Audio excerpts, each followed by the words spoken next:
Assalamualaikum warahmatullahi wabarakatuh.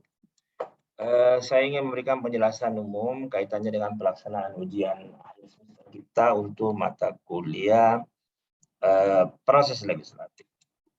Ada beberapa materi yang kita sudah bahas di materi sebelum ujian tengah semester dan juga sudah ada ujiannya kemarin ya. Nah, ini untuk ujian akhir semester. Yang pertama kita bicara tentang peraturan perundang-undangan. Apa sih itu yang disebut dengan peraturan perundang-undangan? Kalau kita bicara peraturan perundang-undangan, kita bicara tentang pertama bahwa peraturan perundang-undangan itu tertulis. Yang kedua dia memuat norma. Yang ketiga dia mengikat secara umum.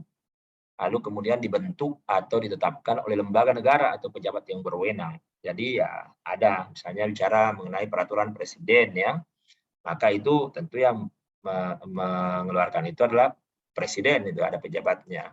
Sama kalau ketetapan MPR, kelembagaannya MPR, tentu bisa jadi di situ ada pimpinan MPR yang kemudian menandatangani itu ketetapan MPR itu. Dan kemudian ada prosedur. Nah ini ada prosedur yang ditetapkan oleh peraturan perundangan di dalam penetapannya, di dalam pembahasannya dan seterusnya. Kemudian apa sih fungsinya? Kalau kita bicara fungsi aturan perundang-undangan itu kan ada fungsi internalnya, ada fungsi eksternalnya, ya. Nah, fungsi internal itu ada penciptaan hukum, pembaharuan hukum, ada integrasi pluralisme sistem berhukum, dan ada kepastian hukum. Sementara fungsi eksternalnya ada fungsi perubahan, fungsi stabilisasi, dan fungsi kemudahan. Nah, mari kita lihat satu persatu. Kalau kita bicara fungsi internal, ya, bicara mengenai integrasi pluralisme sistem hukum. Jadi, ya bahwa diharapkan bahwa aturan perundang-undangan itu sebenarnya untuk mengintegrasikan berbagai sistem hukum sehingga tersusun dalam suatu tatanan yang harmonis, ya. Jadi penataan sistem hukum itu sebenarnya bukan untuk menyediakan ya sistem hukum yang hidup sebagai satu kenyataan yang dianut dan dipertahankan dalam pergaulan masyarakat. Kita kan ada terkait dengan agama tertentu, terkait dengan suku bangsa tertentu, itu kan ada yang kemudian harus diakomodir ya menjadi satu kesatuan harmonis. Kemudian yang kedua fungsi internalnya tentu kepastian. Jadi ya peraturan perundang-undangan itu dianggap memberikan kepastian hukum yang lebih tinggi daripada hukum kebiasaan, hukum adat, atau kemudian jurisprudensi, keputusan hakim ya. Kemudian selanjutnya adalah fungsi eksternal. Apa sih fungsi eksternalnya? Nah, ada tadi beberapa. Kalau bicara fungsi eksternal itu untuk fungsi perubahan. Jadi allow as social engineering. Jadi dia menjadi tool of social engineering. Dia menjadi alat untuk kemudian apa? Untuk melakukan perubahan, jadi menjadi landasan, jadi legitimasi, menjadi alat legalitas dari sebuah program, sebuah tindakan pemerintahan. Kemudian yang selanjutnya adalah fungsi stabilisasi.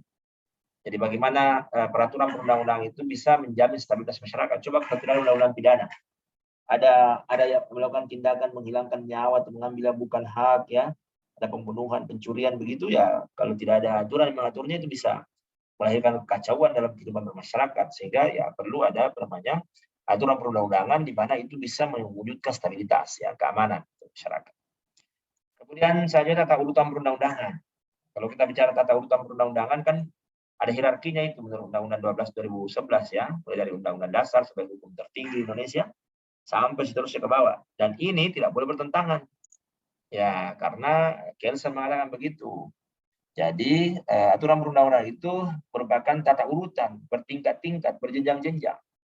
Dan di atas itu menjadi lebih umum dibandingkan di bawah, lebih khusus. Di mana di bawah itu bersumber berlandaskan pada aturan di atasnya. Lalu ke bawah dia juga memberi landasan pada aturan lebih rendah. Ya. Makanya dia disebut bermakna statis dan dinamis. Kalau kita bicara statis itu sebenarnya bahwa ya terkait dengan terkait dengan kekuatan isinya. Jadi ya norma di atas lebih umum, norma di bawah lebih khusus, dan itu tidak boleh bertentangan. Statis tadi kan ada pejabat tertentu, ada lembaga tertentu yang menetapkan sebuah aturan, tidak boleh lembaga pejabat yang lain. Ya.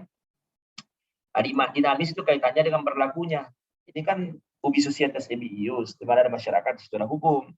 Jadi kalau kemudian masyarakatnya berkembang, ya hukum juga harus berkembang. Jadi dia dinamis, bisa diganti bagian per bagian atau mungkin secara keseluruhan dia diganti. Bisa saja. Itulah aspek dinamis dari aturan perundang-undangan. Kemudian selanjutnya adalah asas-asasnya. Ya, asas pembentukan, ada juga asas materi muatan. Nah, itu kalau bicara pembentukan itu banyak, ada 7. Nah, ada 7. Nah, kita lihat bahwa pertama ada asas organ, lembaga yang tepat. Harus dibuat oleh lembaga atau organ pembentuk aturan perundang-undangan. Ya, dia bisa batal demi hukum atau dibatalkan kalau dibuat oleh lembaga yang tidak berwenang. Ya. Perda provinsi ya haruslah gubernur bersama dengan DPRD-nya dan dapat nomor registrasi dari menteri. Tidak boleh yang lain. Kemudian selanjutnya adalah asas kesesuaian antara jenis sirah dan materi muatan. Jadi materi muatannya sesuai. Tidak boleh mengatur skopnya itu sesuai. Kalau perda provinsi ya tentu cakupannya berbeda kalau perda kabupaten. Kalau cakupannya lebih luas, ya maksudnya perda provinsi. Kalau antara provinsi tentu ada masuk lebih tinggi. Tidak misalnya tempat. Kemudian terbuka ini dari transparansi, jadi terbuka. Jadi namanya aturan perundangan itu kan ada namanya perencanaan sampai pada perundangan itu terbuka. Transparan karena untuk siapa? Maka itu aturan untuk masyarakat. Masyarakat harus tahu mulai dari proses awal sampai proses akhir. Kemudian selanjutnya adalah materi muatan. Materi muatan itu menentukan. Jadi bukan hanya proses pembuatannya, tapi ya materi muatannya juga, karena inilah yang menentukan bagaimana hukum itu betul-betul bersifat sebagai norma yang mengikat, mengarahkan. Nah, ada fungsi pengayoman sampai keseimbangan, keserasian, dan secara keseluruhan. Jadi kalau bicara pengayoman itu, bagaimana materi muatan itu memberikan perlindungan untuk menciptakan ketentraman masyarakat. Nah, asas manusia ini ada perlindungan penghormatan HAM di situ. Ya. Makanya kalau ada aturan kawasan tanpa asap rokok, kalau ada kawasan tanpa asap rokok berarti ada kawasan merokok. Kalau tempat merokok, tidak boleh. Kalau tidak berarti melanggar HAM. Ada orang yang tempat merokok. Ya. Kemudian selanjutnya asas ketertiban dan kepastian hukum harus menjadi. Tidak boleh ada aturan yang mengatur hal yang sama, aturannya berbeda. Sama ada beberapa penelitian. Ya. Ada yang mengatakan miras itu tidak boleh, ada yang mengatakan dikendalikan. Ada pelarangan, aturan lagi, itu berbeda. Ya tentu pengendalian itu lebih tepat. Ya, karena kita bukan negara berdasarkan agama, negara Pancasila, jadi ya itu bagian dari hak warga negara. Tapi tentu harus diatur bagaimana kemudian efeknya terhadap umum. Ya. Kemudian ya, ada keseimbangan antara kepentingan individu, masyarakat, bangsa, dan negara. Jadi, aturan sama aja kalau bicara mengenai misalnya aturan yang mengatur tentang ekonomi, bagaimana kepentingan pengusaha, bagaimana kepentingan buruh, dan bagaimana kepentingan negara secara lebih luas untuk mewujudkan bisa diwujudkan dengan aturan yang ada. Ya. Kemudian selanjutnya adalah ini katanya pembentukan undang-undang.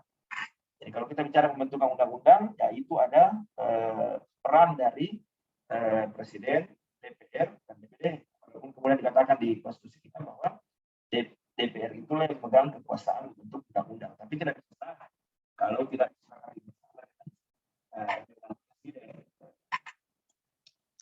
Makanya kira-kira seperti ini. Bahwa kalau kita bicara pengusulan dari sebuah rancangan undang-undang itu bisa dari Presiden, bisa dari anggota DPR, bisa dari DPR, dan bisa juga dari DPD, tapi itu kan diusulkan oleh DPR, jadi itu menjadi DPR. Jadi DPR sebagai lembaga, karena juga anggota-anggota itu bisa mengusulkan, karena itu hak, ya, ada hak legislasi dari setiap anggota itu. Ya, nah, ada proses yang berlangsung, ada pembahasannya, utamanya di pembahasan 2 tingkat, ya. Lalu kemudian ada pembahasan tingkat pertama dan kedua untuk paripurna. Yang pasti bahwa ya mesti ada persetujuan bersama. Ini adalah undang-undang dasar karena Presiden lebih berkuasa di dalam. Bagaimana dengan DPD?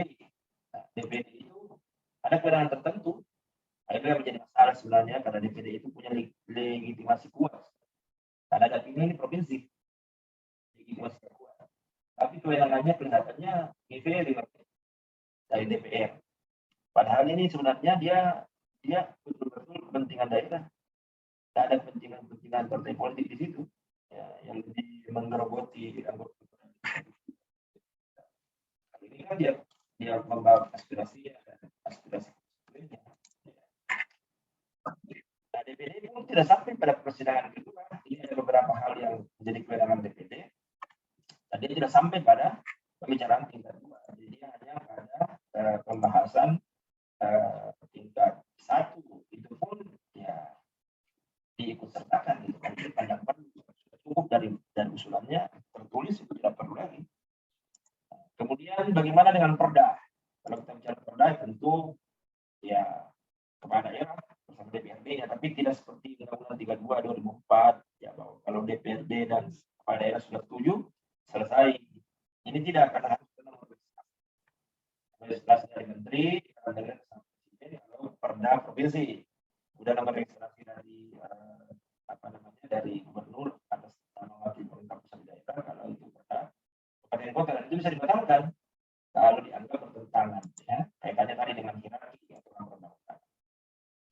Kemudian landasan karena setiap aturan perundang-undangan itu harus ada skala prinsipnya, kecuali pada hal-hal tertentu seperti APBN itu tidak perlu atau yang dibatalkan oleh Mahkamah Konstitusi atau misalnya undang-undang.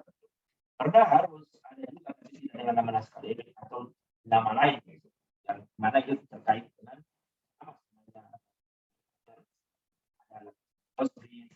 landasan sosiologis dari sebuah aturan gitu.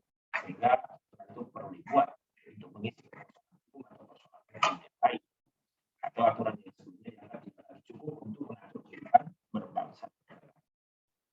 Ya. Saya pikir itu gambaran umum saja karena masih dulu di perkuliahan. Oke, terima kasih.